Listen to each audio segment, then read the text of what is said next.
the sacred privacy of faith. Why Scripture teaches quiet devotion throughout the Bible, from the voices of the prophets to the teachings of Jesus and the writings of the apostles, there is a consistent theme.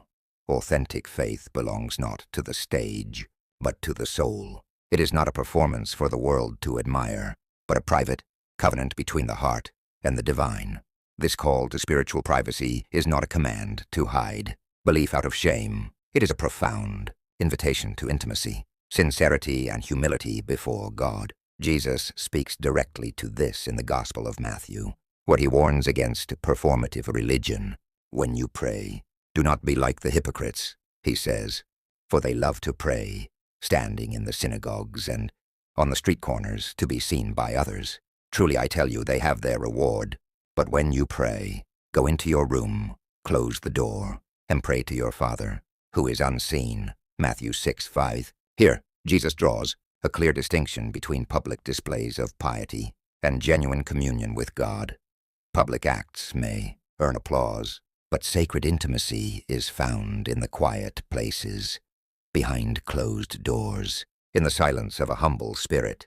This theme of spiritual authenticity echoes throughout the Hebrew prophets. Isaiah and Amos condemned empty ritual and public religiosity when it was disconnected from justice, mercy, and truth. The prophets often cried out against those who honored God with their lips while their hearts were far from Him. True faith, they insisted, must flow from the inside out, not the other way around. Similarly, in the epistles, Paul frequently reminds early Christians not to boast of their works, but to walk humbly in grace, knowing that righteousness is a matter of the heart, not public acclaim.